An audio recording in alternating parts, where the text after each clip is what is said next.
jadi untuk hari ini kita lanjutkan materi kita di dasar pemrograman. Jadi untuk materi kita hari ini, ini harusnya minggu ke-7 ya, itu fungsi pengulangan ya. Oke, kita masuk ke fungsi pengulangan.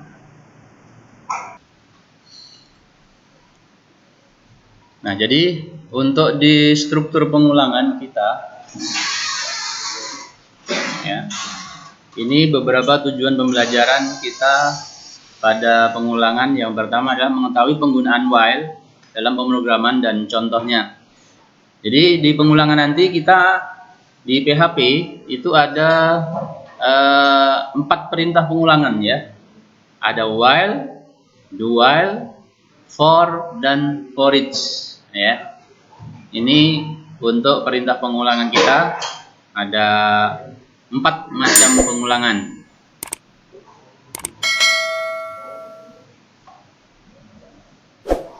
Ya, ada 4 macam pengulangan. Judulnya kok lari-lari. Oke, jadi penggunaan pengulangan ya. Jadi apa sebenarnya penggunaan pengulangan? Mengulang eksekusi blok program tertentu sampai tercapai kondisi untuk menghentikannya. Jadi artinya nanti di dalam program kita itu kemungkinan kita akan membutuhkan sebuah mengeksekusi program secara berulang-ulang. Nah, nanti akan dimasukkan ke dalam blok pengulangan tertentu, ya. Sampai nanti dia mengulang sampai kapan? Sampai kondisinya terpenuhi, ya. Sampai ada kondisi terpenuhi untuk menghentikannya. Ya, tergantung kita nanti bentuk pengulangannya. Ya. Ada yang sampai kondisi benar, ada sampai kondisi salah. Ya, tergantung nanti nilai dari kondisinya. Nah, setiap pengulangan itu memiliki 4 bagian nantinya. Ya, setiap kita di sintak pengulangan ada 4 bagian. Ada bagian inisialisasi, bagian badan program, bagian iterasi, dan terminasi. Nah, nanti kita akan lihat bagian masing-masing ya, apa dan di mana dan harus kita dituliskan. Inisialisasi, badan program, iterasi, dan terminasi. Nah, di PHP mengenal 3 fungsi yang biasa menangani pengulangan, yaitu fungsi while, do while, dan for. Nah, ada satu lagi ya, 4, yaitu for-nya, kemudian for each. Nah, for itu pengembangannya, kemudian for each. Ya, intinya sebenarnya ya kayak for ya. Tapi nanti dalam bentuk sintaknya nanti ada for itu, ada for each, ada for sendiri, ada for each ya. Nah, sekarang kita masuk ke pengulangan while. Nah, Anda nanti harus bisa menentukan kira-kira harus menggunakan pengulangan while, ataukah do while, ataukah for, ataukah for each. Ya, tergantung nanti yang akan diulang dan juga tergantung dari kondisi yang akan kita selesaikan. Nah, pengulangan while cirinya jumlah pengulangan yang terjadi tergantung dari ekspresi yang ditentukan. Jadi, kalau ditanya ada bentuk sebuah pengulangan, pengulangannya sih terjadi berapa kali pengulangan. Nah, yang harus kita lihat adalah ekspresi kondisi yang ada di dalam while. Ya, nanti kita lihat contohnya. Kemudian digunakan apabila ada permasalahan pengulangan dengan menggunakan banyak data yang belum diketahui jumlahnya. Nah, jadi kita belum tahu nih mau ngulangnya sebanyak berapa, ngulang 10 kali, 20 kali, atau 40 kali, kita nggak tahu. Hanya ada kondisi tertentu yang nanti bisa menghentikannya. Kadang 2 udah selesai, kadang 5 baru selesai, kadang 100 baru selesai, artinya tidak menentu.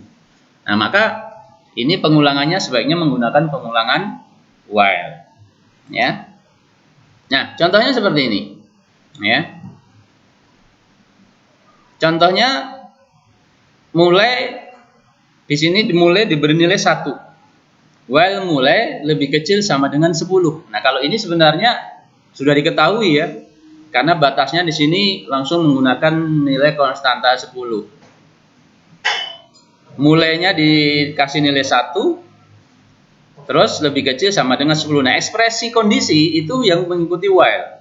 While mulai lebih kecil sama dengan 10. Kita membacanya itu mengulang selama. Ya, while itu artinya mengulang selama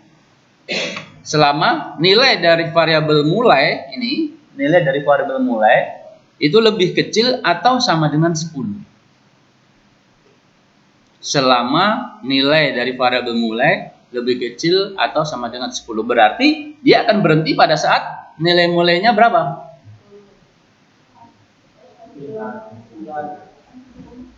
Nah, coba dicerna. Dia mengulang selama nilai dari variabel mulai itu lebih kecil atau sama dengan 10. Berarti dia akan berhenti mengulang setelah mulainya bernilai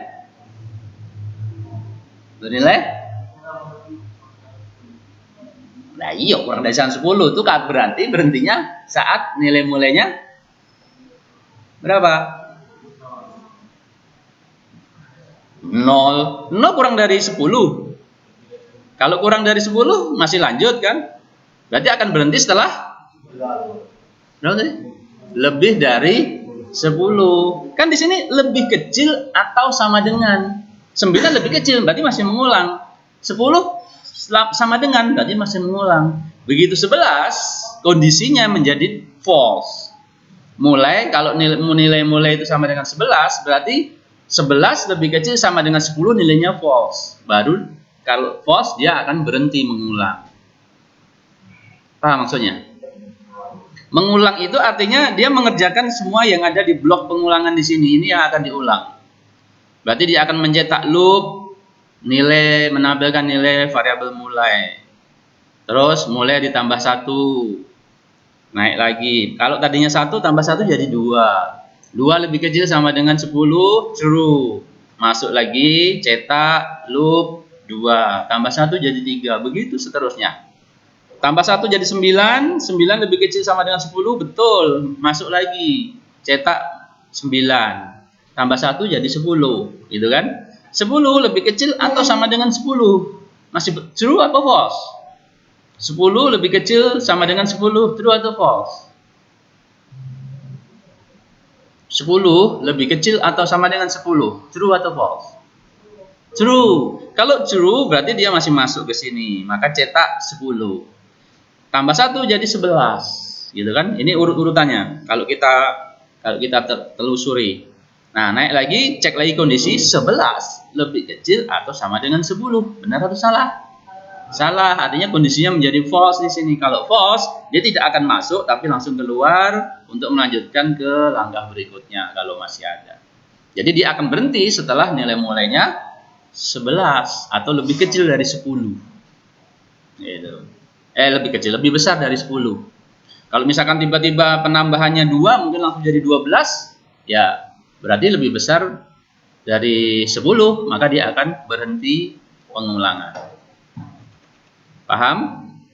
Jadi ini kondisi yang menentukan terjadinya pengulangan ya dengan menggunakan nilai angka ya.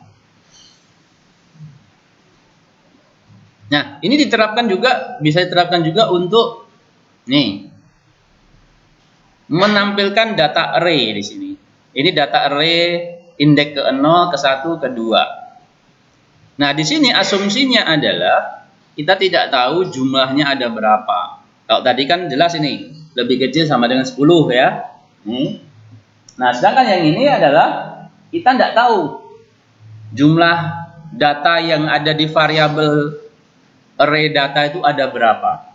Maka di sini ada fungsi tambahan count. Count itu fungsi untuk apa? Ada yang tahu? Count menghitung apa? Menghitung variabel. Menghitung jumlah data atau jumlah item yang ada di array variabel data. Ini jumlah itemnya ada berapa? Ada 3. Nah, dia akan berulang sampai selama lebih kecil 3 berarti. Berarti dia akan berhenti setelah Dia akan mengulang selama lebih kecil 3. Berarti dia akan berhenti setelah 3. Kan mengulang selama lebih kecil 3. Selama lebih kecil 3, dia mengulang. Tapi kalau udah sama dengan 3 kan tidak lebih kecil lagi. Ya kan, sama dengan atau lebih besar sebenarnya. Karena jadi dia akan berhenti itu setelah sama dengan atau lebih besar dari 3. Nah, di sini asumsinya adalah kita tidak tahu kemungkinan jumlah array ini kan bisa aja bertambah. Maka di sini kita cukup menggunakan fungsi count. Jadi kita nggak perlu ngitung 0, 1 atau 1, 2, 3. Oh, berarti nanti 3, nggak usah. Maka kita cukup count. Ibaratkan kita tutup mata, nggak tahu isi data itu ada berapa arraynya. Yang penting kita gunakan count, dia akan menghitung dan mencetak data tersebut. Ya. Nah, ini sedikit berbeda pemanfaatannya. Sama-sama menggunakan while. Ya. Ini contoh sebuah array.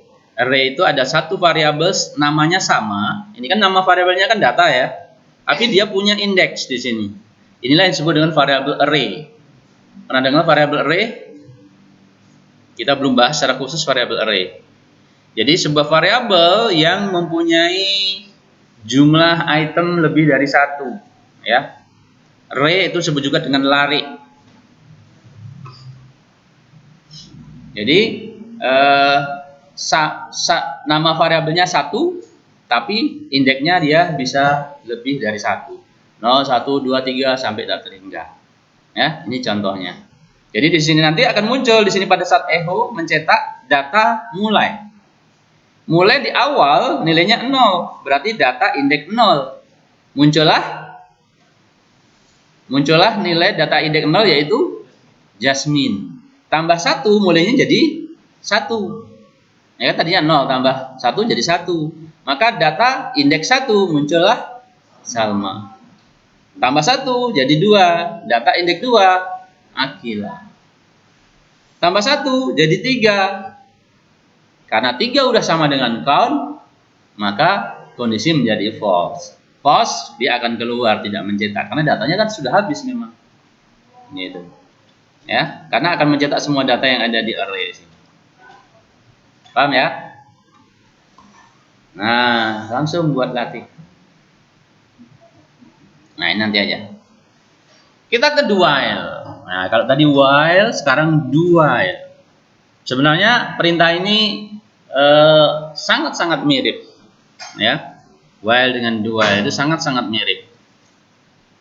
Ciri dari do while itu adalah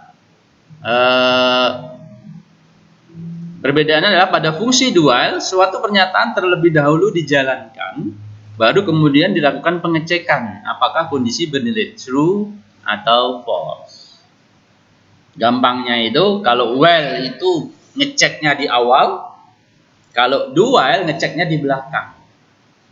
Jadi udah dapat satu putaran, udah dapat selintasan, baru dicek. Paham maksudnya? Ibaratkan kamu keliling lapangan, kelilinglah dulu. Setelah satu putaran baru dicek. Atau ibarat kamu naik bis kota atau angkot. Kalau naik angkot itu, kamu ditahan dulu untuk bayar atau masuklah dulu. Naik angkot. Masuk dulu kan? Nah, kamu kan begitu langsung masuk. Dia nggak nanya, kamu bawa duit apa enggak? Kamu nak bayar apa enggak? Gitu kan? Nggak ada kondisi yang menyeleksi kamu bisa masuk atau tidak. Pokoknya masuk aja gitu kan? Berbeda kalau kamu mau masuk ke 21. Baru di pintu kamu ditanya, ada tiket nggak? Kalau nggak ada tiket kamu nggak bisa masuk. Nah, yang 21 tadi yang while ini, ya, karena di sini ada kemungkinan kamu nggak bisa masuk sama sekali ke dalam program ini, ke dalam perulangan. Kalau kondisi di sini langsung salah, misalkan mulai ini langsung saya kasih nilai 4, misalkan.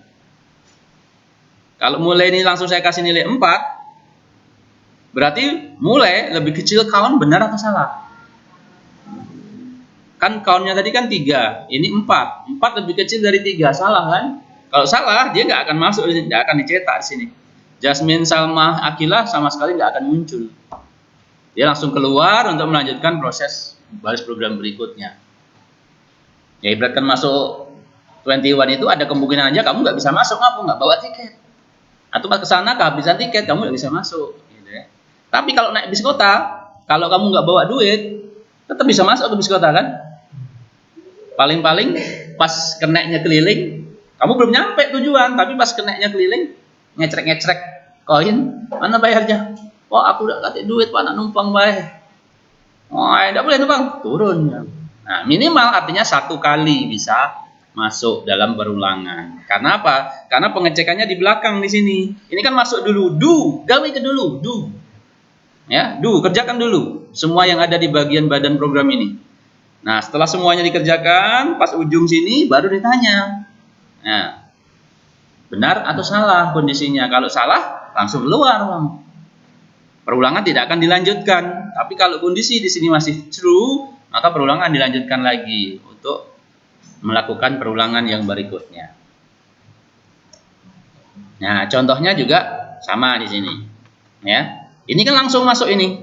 Begitu masuk di blok perulangan kan langsung langsung kerjakan, cetak, langsung echo gitu kan. Kan di sini nggak ada kondisi dulu. Berbeda dengan yang tadi. Ya, yang ini tadi kan cek dulu kondisinya. Jika true baru masuk. Kalau ini langsung masuk, langsung nyetak, minimal dia akan tercetak sekali. Begitu di sini salah, maka dia akan langsung keluar dari kondisi pengulangan. Ya, paham ya bedanya ya? Cuman letak kondisinya saja yang membedakan. Kalau while kondisinya di awal, pengecekannya di awal, kalau dual di akhir. Ya, artinya yang membedakan adalah kalau while ada kemungkinan sama sekali tidak dikerjakan blok while-nya, tapi kalau dual minimal 1 kali akan dikerjakan. Ya, itu kata kuncinya.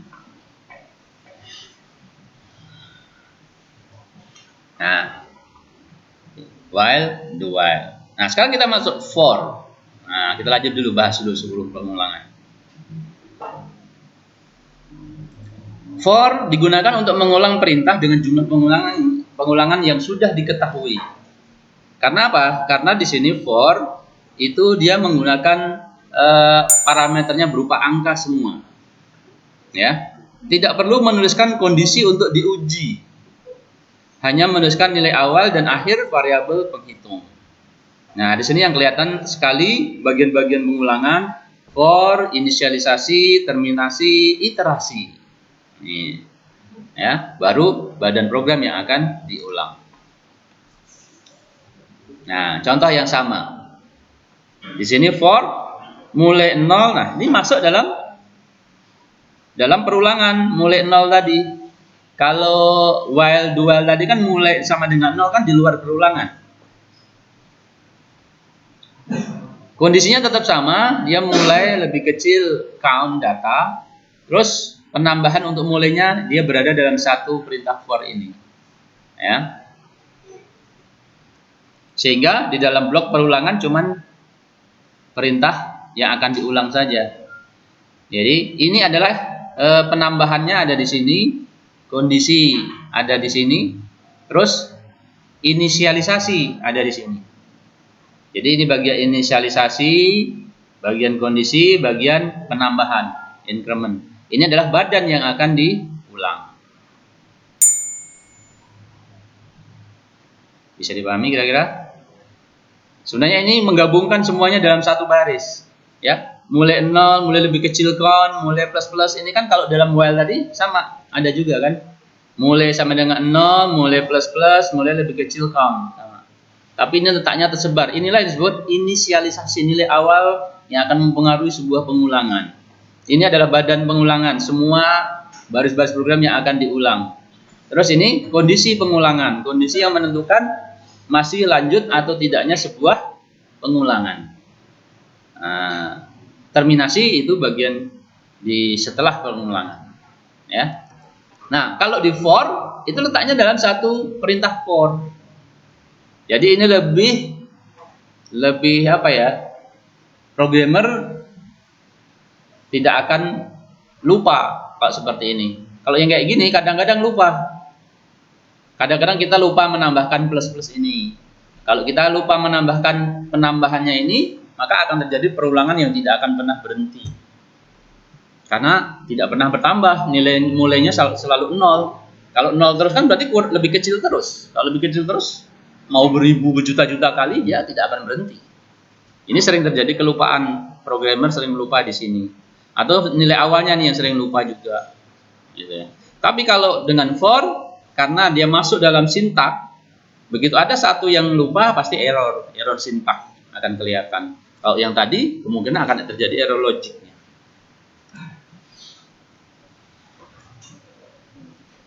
Ya. Nah, for yang terakhir for each. For each. Each itu apa? Each itu kalau bahasa Inggris, bahasa Indonesianya apa? Each. Each. Tiap, setiap, ya, tiap-tiap, gitu ya.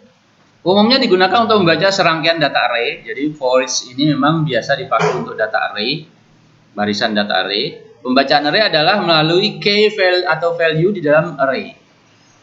Ya, bentuk umum for each itu for each dalam kurung variable array-nya as value. Variable array tadi kan satu data tapi isinya kan banyak. Nah, isinya satu persatu akan diterima oleh variable value di sini. Kemudian mau diapain ada di bawahnya. Tidak maksudnya. Array itu kan kumpulan ya. Array ini bisa saja ada sebanyak 100 item data kemungkinan. Nah, 100 item data ini secara pasti satu persatu akan diberikan atau dibaca oleh variable di sini variable value di sini. Dia baca data pertama, dibaca oleh dia, terus mau diapain?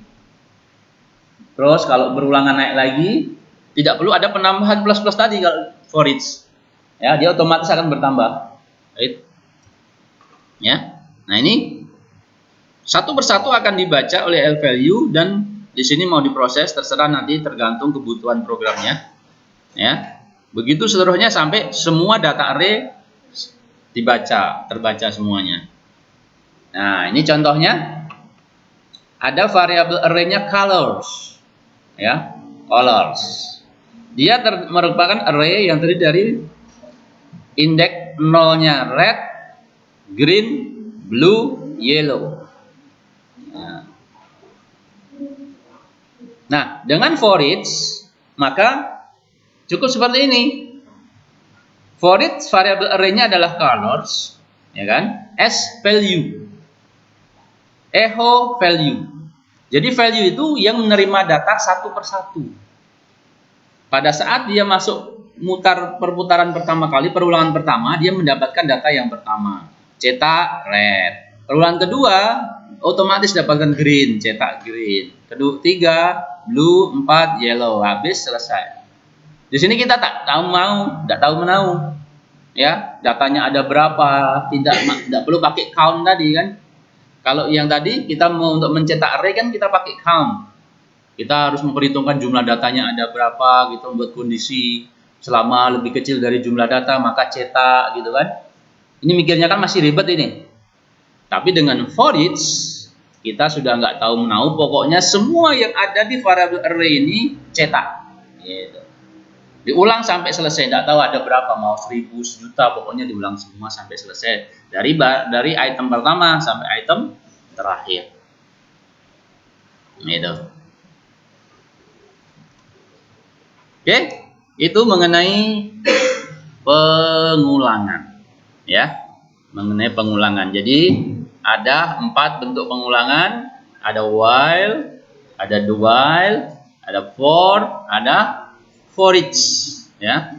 For each biasanya dipakai untuk sebuah variabel array.